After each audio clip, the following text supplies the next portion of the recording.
Hello, this is Guillotine Talk. I have a guest I've had my eye on for a while, Asher Farlow, author, artist. I'm a big fan. I started reading his book a little bit. It's on YouTube, reading, listening. Nowadays, I listen to fiction. So take it away. Wait, so you have some books, Asher. What is your book series called again? I can't remember. It's called the Eclipse series. Okay. Uh, each book, of course, Eclipse, right? We have Jovian Eclipse, which is the first one, primarily takes place Jupiter, the Jovian moons. Saturnine Eclipse, Saturn. And then we have Terran, that's Earth. And then the fourth one, the final, is Solar Eclipse. That's where we start getting interstellar. Mm.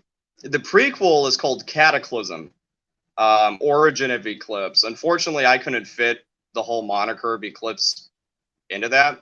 So I just called it Cataclysm because it takes place during the Great Cataclysm, which is World War III. It takes place now. All the other books are in the far future, like 400 or 500 years later. But so when I was reading, we were talking about before the show about, it kind of has a feel of like cyberpunk, maybe Dune, because there's a little bit of fantasy and royalty kind of things, like the feudalism of Dune, how they were fighting, the houses were fighting over the spice and all that stuff. Is that kind of like catch a little bit of what where you're going for in the series? I would agree with Dune, and I would also agree with Empire of the Fading Suns, but that was also heavily based on Dune as well. Um, okay, so sort of we have corporate factions that emerged after the. Okay, well, first we got to back up from there. Okay, so first there was World War III. A lot of the black projects and secret programs and things like that that the United States, Russia, and China have.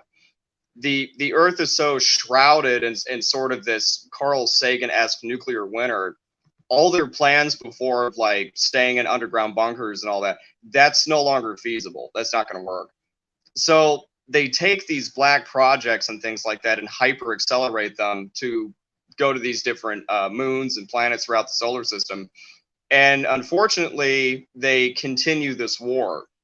But as we were talking about before the show, we were talking about AI and stuff, and we were doing this comparison between China and the United States. That's exactly the whole point of this. It's two sides of the same coin. The West thinks that they are the arbiter of freedom and democracy, but then you have the East that outright tells you, I'm a tyrannical asshole. I don't stand for freedom. I believe in an autarky and all this stuff, but both of them have very similar means. I talk about that in Jovian Eclipse. I just outright say, like, both systems are, after a while, became indistinguishable from each other. So a lot of these tech companies and stuff like that were running the infrastructure of these things. And after about 100 years or so, these rich kids and different like select people were put into stasis, and they were seen in the future. The main character, Akuma, is one of them, called an Awakened. They're basically people that were children of these tech billionaires and different people like that. And they put them into stasis. So after these colonies and these cloning labs and things like that were developed, they would be released from stasis and rule over these things. That sort of happened, but not really, because the AIs got so dominant. They're like, well, what do we do with these pesky humans? I mean, what do we? So the Russo-Chinese side, they were like, well, we'll just focus on biomechanical technology and just clone people, because they thought that would be easier with what they had with their current resources. And then the West was like, well, we're more into like cybernetics and machines, and we have a lot of occult stuff going on. So they took all these things and like sort of made like a Frankenstein out of that. So we have this weird competing system. They both operate identical, but one is of the flesh and one is of the machine, but both have a soul.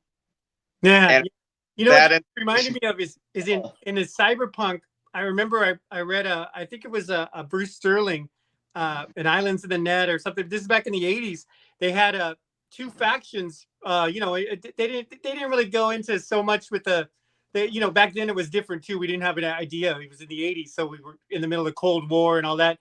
So one faction actually developed more with technology. They called them mechs, or mechanical cyborg type people. And the other one was more like into the genetics by shaping people. They called them shapers. So they would actually shape, and it wasn't all just the genetics from when they were born, but they had like therapies and stuff that would actually supposedly create higher genetical beings, even after you have whatever you have, and then they'd also, of course, have like the injections and things like that. So it kind of reminds me that there may be a faction that goes more for machines or cybernetics and more for like developing, like superhumans, I guess. I mean, I've heard a lot of these black projects, like for example, in Russia, and I don't know, maybe it's just a total conspiracy theory. I think I saw it on one of these shows where they were mixing chimpanzees and humans DNA. They were calling them humanzees. So imagine that would be a 600-pound like human chimpanzee, hybrid that could shoot a gun and knives, and it had intelligence of the human, but the body of more like a chimpanzee or a greater ape. You can see that would be like a huge advantage, and then the other side, I was obviously, because my son's in the Army, he's actually learning to do drones and those mechanical dogs you saw in Black Mirror. I mean, that's the other side. There's going to be drones. There's going to be like the little tank things that have a gun, that have a weapon on it that you do with a controller. So I see warfare possibly going in that direction. But so it's very interesting that you mentioned that those are the two ways that you're seeing it too. Yeah, I mean, that's like in current times. It's funny that you should bring that up too, because like in the next 12 to 18 months, the Pentagon said this recently, that we're going to be the first country in the world where all branches of our military will have drones and unmanned aerial vehicles for combat and non-combat. So again, it's so weird too. I would like to mention this very briefly. Like, I think that the war in Ukraine in many ways has really proven that what we thought war would be in a modern sense, like, armored vanguards and, rear guard actions and different things like that, all of that has completely been obliterated, literally obliterated, meteoric, as the turrets are blown off the tanks, like thousands of vehicles destroyed. Like, a team of 2 people with an ATGM can take out an entire column of tanks, and each valued at tens of millions of dollars, and all these guys did was fire like maybe $30,000 worth of ammunition. So the future of warfare, in a sense, kind of like what we were talking about with Dune, it's going to be more close quarters, more personable, less vehicles involved, less mechanized, and more focused on infantry. Specialist teams of people that don't really like fight in armies or even corps or on a brigade level, but maybe like regiments of specialist units that seize strategic locations. I mean, we saw that back in 2014 with Russia with the so-called Little Green Men. Yeah, they took hybrid warfare. Yeah, hybrid warfare. Yeah. Yeah, they took over natural gas pipelines, airports, mining facilities. That kind of reminds me too of Gundam. During the 1-year war, Xeon, when they invaded the Earth, they landed in Ukraine, Operation Odessa, and the first things that they took over were the gas mining facilities and the factories. Then military bases were surrounded and forced them to surrender. Unironically, art imitates life. That's what Russia tried to do. Yeah, for sure. I mean, there's definitely some correlation. I mean, that's the thing too, is it's like humans aren't learning either, because like I think that Russia's already learned in Afghanistan, that war isn't what we thought, and we learned in Vietnam, and then we went and did Afghanistan too. We did Iraq. I mean, it's not a matter of like conquering these places like in World War II, where you just conquered and you're like, okay, we took over the capital, we secured this, you guys got to give up. It's like, once they give up, what do? You got to like make them like do things, or like at least make some of these people be on your side to a certain degree. I mean, that's what special forces was all about. Like, even in Vietnam, my dad was in Vietnam, and that was what he was actually trying to do. He was trying to I guess get on the good side and try to, and special forces was trying to train what they would call mountain yards, right? Mountain yards were like the indigenous, like on Apocalypse Now, the people that don't wear, the women don't wear clothes, they wear loincloths. They're kind of like they're like natives, like in the jungles there, but they have all, they're still like pretty much with spears and stuff, But these mountain yards were like the natives, and they were trying to teach them how to do things. And the same thing happened. We were trying to teach, the people, the Arabic and Islamic people in these countries, and they just wouldn't have it. It was just if you're teaching somebody to shoot a new weapon and they just turn their weapon around and shoot you. What are you going to do? You gotta, my dad saw that too. And that's why the whole Vietnam thing was like, you got to have the hearts and minds, but it's kind of hard to blow up somebody's hut and kill their mother and then say, oh, well, we want you to be on our side.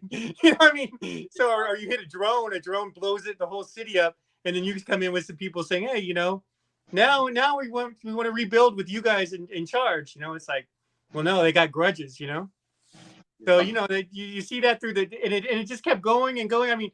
Look at all the years, pretty much the first 20 years of this century we spent, in war and endless wars. We didn't even know what for really that much. They weren't involved really with 9/11 as far as we could tell. They made up some things to say it was, but it wasn't. So, this whole thing of war, and it's almost, it's really like 1984. We don't even know who we're at war with, or we're at war with the tactic, like terrorism. That's a tactic. I'm not saying it's good, but it's a tactic, that's a tactic. It's like saying a war on ambushes, ambushes are bad, but we can't, we're not going to get rid of the technique, or war on raiding villages or raiding people when they're not looking, these are all things that are just techniques. They're not like states, where you can just say, well, this is the guy in charge of it. We're going to kill that guy. And now we're going to put a guy in charge that we like. You can't really do that with this stuff. So it's more complicated, like you're saying. And Russia's finding that out too.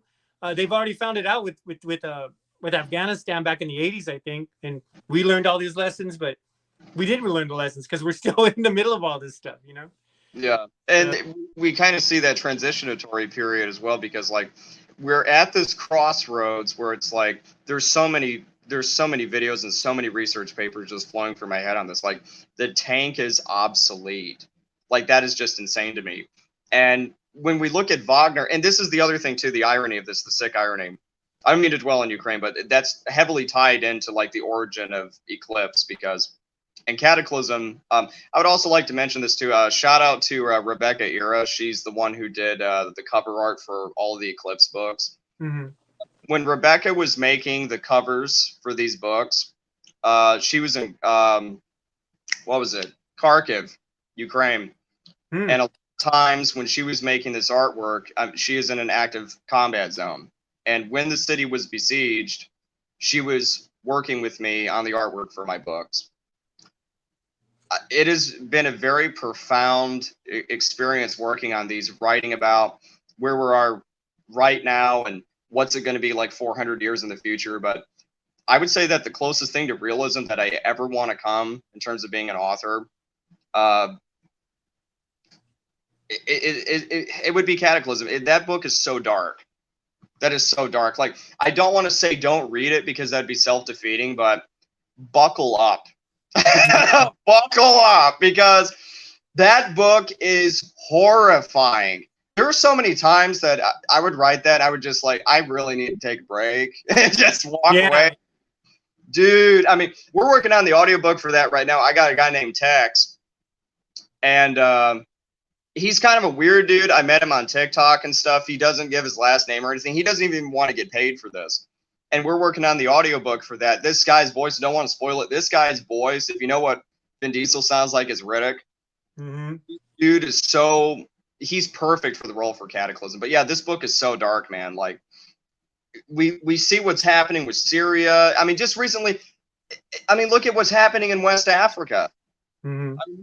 You're friends with me on Facebook. Like, I post about geopolitics and stuff all the time. I'm sure you see some of it. Like, I'm really concerned about like this hybrid warfare thing, because like you said, like 20 years, all these trillions of dollars we spend on war, hearts and minds, is like, what do we get out of it? And we don't even know why we're fighting.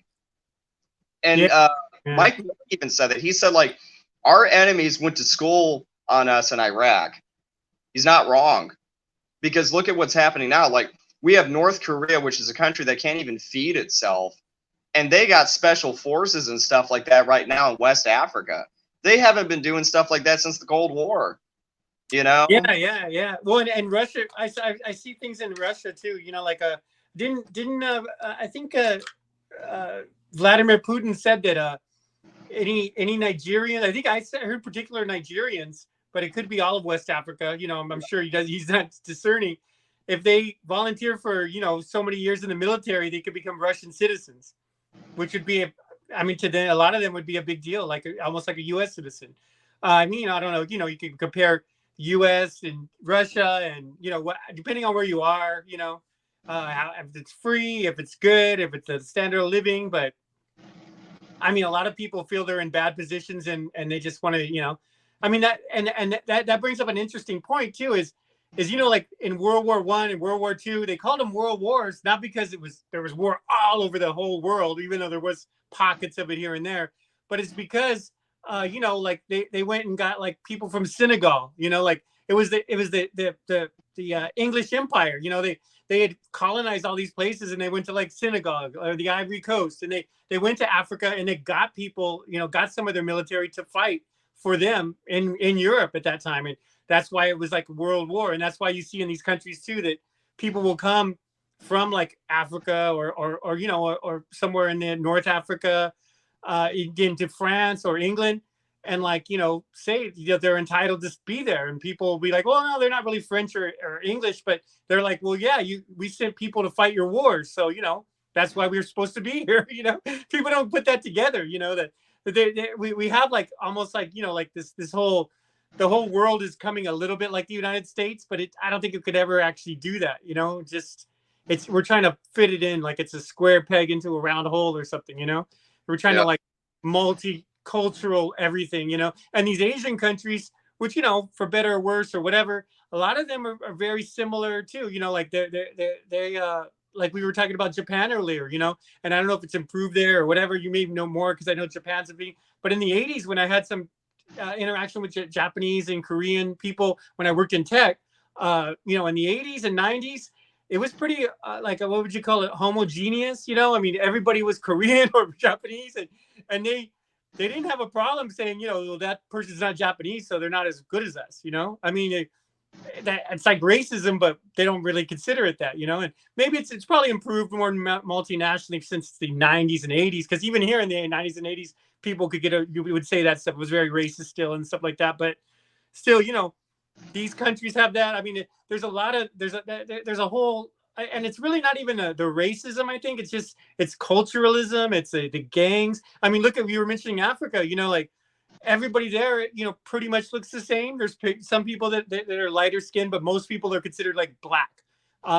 You know, my kids, I don't know if you know, I have kids from Cameroon, so they're mixed, and I adopted one kid, you know, and so, but still they have tribalism, you know. So, you know, and you see that in Rwanda, they were all they couldn't tell, you know, like what they look like if they were the enemy. They would stop people and say, "What's your name? What's your name? Talk to me." And they try to get from their accent and their last name they give who they are. You know, it's like the Civil War here back in the old West days. You know, I mean, it was all the same kind of people pretty much. You know.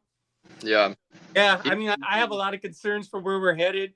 I hope it only, you know, I hope it gets better. But I really overdosed on the dystopian stuff in high school. You know, because you know they have you know, of course, 1984. That's a classic, you know, and it was 1984 when I was reading it. It didn't turn out that bad, fortunately. And then there was the one with the genetic. I can't think of the name of the one with the genetics. I can't think of it right now, but there was ones that had the more genetic. It'll come to me, but there was like a series of books I read about the dystopian type of you know, negative utopia type of worlds and stuff. They had a lot of, they had Animal Farm by the same by George Orwell. Orwell, I think, was really good in predicting a lot of this stuff, you know, what's we're going on now. Because I mean, yeah, we don't even know why we're in conflict now, you know. Yeah. I guess other than just some kind of ideologies, you know, and that's like foreign and domestic. I mean, we don't even know. We don't even have an excuse half the time, you know. No, we don't. I mean, that's like one of there's so many ideas in my head about this thing when it comes to this continental warfare. Like, I remember this. We always talk about 1984 in terms of government. I wish that I could give you chapter and verse of this. There was something that he talked about earlier. We were talking about small teams of people, you know, fighting for strategic points. Orwell talked about that. He talked about how something to the effect of like rough men stand guard in the still of night so people may sleep soundly in their beds, never knowing they exist, or something like that. And of course, they're fighting over Africa, you Uh-huh. know, continental powers for minerals. Mm-hmm. What's happening now? We're fighting over Africa for Yeah. minerals. Yeah. Uh, you know, there's no difference between these things. Like, we look at the BRICS nations currently: Brazil, Russia, India, China, South Africa. The original idea of that was from 2007 from Goldman Sachs, an American investment firm. Mm-hmm. And they put this idea of an Asian Union. But eventually, when it was formulated, most of the countries had nothing to do with Asia. They're in Latin America and Africa. And over time, it's sort of become this I hate the United States bloc. And recently, they've added 6 new members, you know, one of them being a American ally: Saudi Arabia, Egypt, and then of course we have Iran, Ethiopia, Argentina. That doesn't surprise me either. That doesn't surprise me at all. In fact, it doesn't surprise me if all of Latin America at some point, besides maybe Colombia, because they're a puppet of ours, forms like sort of an anti-American bloc. Like, we have caused so many problems abroad. The chickens are coming home to roost. Don't mean to sound like Huh. Jeremiah Wright, but Yeah. like something that I also talked about in my books, like during the Cataclysm, during World War III, like, the United States had a very difficult time forming alliances abroad because of Iraq, because of Afghanistan, Syria, Yemen, Libya. We had a very difficult time. Like, although those countries, they could have fifth columns here and terrorist groups that they could fund, they could never invade us. They could never invade us. They could only try to destabilize us. Mm-hmm. However, we can send our troops abroad and directly fight them through kinetic means, but we can never conquer them. That's why there was a nuclear exchange, because Russia and China were gridlocked. The bodies are mounting. How do we break this? And that's when they came together and had this brilliant idea. I never say Vladimir Putin. I want to make that clear. I call him Vladimir the Great. Great. Well, Yeah. he's the same guy. They're all the same people. You notice that if you read these books, like in Cataclysm, like, all of these characters are based on real people. It's just due to a variety of reasons. Their names have been changed, but Yeah. they're real people. Like, the books that take place in the future, those are all unique characters. But Cataclysm, I'm like, I really have to come up with like a way to get around this, because I can't create a Xi Jinping or a Donald Trump or any of these people without it being too obvious. Like, Yeah. I Yeah. don't want to I create a mean, guy you know what's tragic errors. really interesting too is that, and I, you know, because I've done a little bit of creative work and stuff, and when I find myself trying to like just make stuff up about these people, it doesn't sound like it's real. You know, I mean, if you took the Trump story for the last, you know, that we've all went through for the last 10 years or what, you know, since he started running, people wouldn't believe it. They'd be like, there's never been a, you know, somebody who's just like a game show host, you know, a reality TV star, uh, and, you know, no political. He's never even ran for dog catcher before. You know, he's never ran for anything. He becomes the president. You know, and then like he refuses that he lost. I mean, how that's never been done. That's why people are saying, well, you know, it's never been that they've tried to arrest the person who's the main rival. It's like, well, yeah, but there was also never, even during the Civil War, where a bunch of people rushed the Capitol and drove, you know, had Confederate flags and tried to kill the Congress. That's never happened in any of our elections, even during the Civil War. It never, you know, I mean, there were like senators beat up on the floor, and there was a rough and tumble spirit to the Civil War times in there, but that wasn't. There was even more civilized than that, you know. And this is just, you know, people wouldn't believe it. You know, it's hard to believe. You know, it's like the old truth is stranger than fiction. If you Oh, made this up, people wouldn't believe it. You know, I mean, it's just on and on. You know, even now, which, you know, may hopefully it will fix itself out. And I don't want to get too political, but, you know, I can't believe that from what happened last time, that they're still allowing him to run. I mean, because he's, no matter what, if he gets one vote, he's going to say he won. There's no way. There's no way. I mean, it's like if you have it, if you say elections are all, you know, if I lose, it's rigged. If I win, I win. Right? I mean, you can't lose. You know. I mean, so I mean, if he gets like 10 votes, you know, in the whole country, you know, he could be in certain places are trying to take him off the ballot and stuff like that. He's going to say he won, which regardless of what you like about him or don't like about him, that's going to destroy our elections. Why even have elections if that's going to set a standard where people could get away with that, right? You can just say, no, I didn't lose. It's rigged, Oh, you say I won? All right, I won. It's not rigged. He said that before straight up. I'll only agree to an election I win. So, I mean, that was kind of expected. And it's not going to be like, if he does get away with saying he won, all the stuff he's saying he's going to do, he's going to put all these people in jail. It's going to be kind of like the end of the United States as we know it. It'll be like, that is something that could cause some kind of nuclear, because I seriously think that Trump, the way that he thinks, for better or worse, people could say it's self-preservation or whatever, that he could start some kind of war like that, like he was talking about. He wanted to invade Iraq, or no, Iran. He wants to invade Venezuela and Mexico. They leave, so he said, you can't put me out. We're in the middle of a war,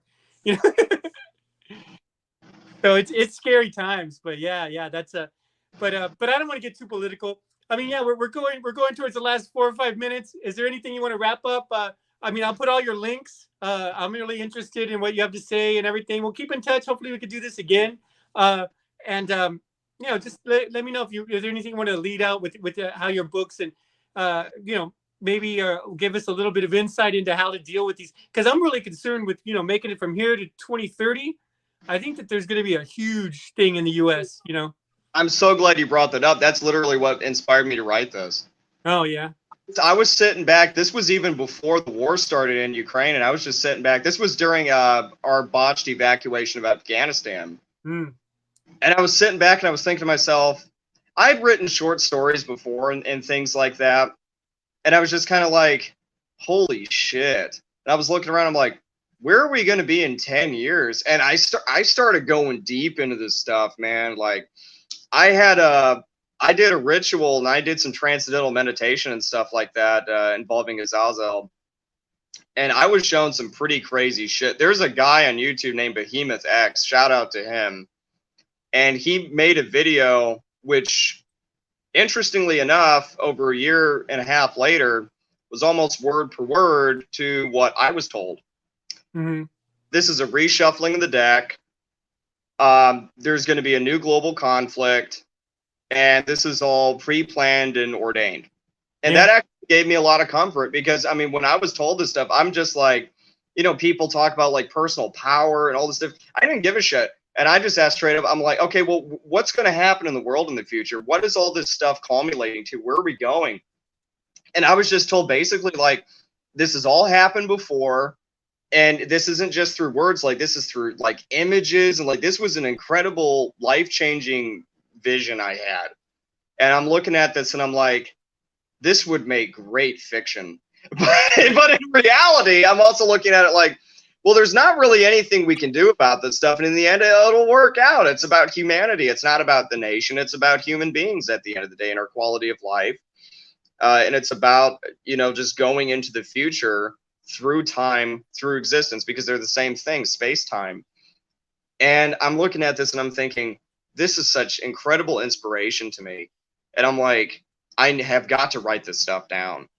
And when I was writing it down, it was too personal. And I don't think too many people could relate to it. I'm like, I really need to start making characters for this. And then that's when I wrote about Akuma waking up, but she's also asleep. Sort of like the Matrix thing, like we were talking about earlier. Yeah. She's awake, but she's not. She's in reality, but she's in a dream. And she's walking through the cherry blossom garden of her family home, which no longer exists. And 400 years later.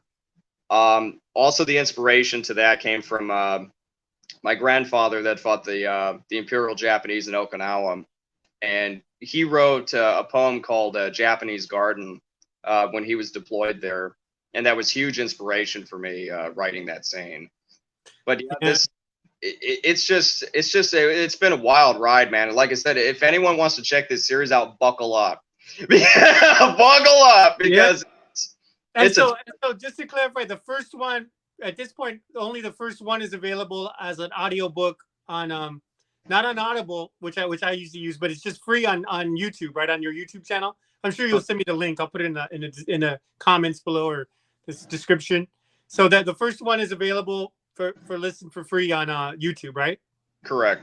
All right. Okay. And I started it, but yeah, I got so much things, But it's been great. So I guess we'll wrap it up, and I'll put all the links in. Hopefully, you'll get more people. I'm really interested. I'm going to try to listen more. And like I said, I've got some. I've always been into this kind of like genre, and the negative utopia or cyberpunk and where we're going. And so it's been great talking to you. Hopefully, we can do this again. And we'll see you later. All right. Thanks, man. It was good talking to you. Okay.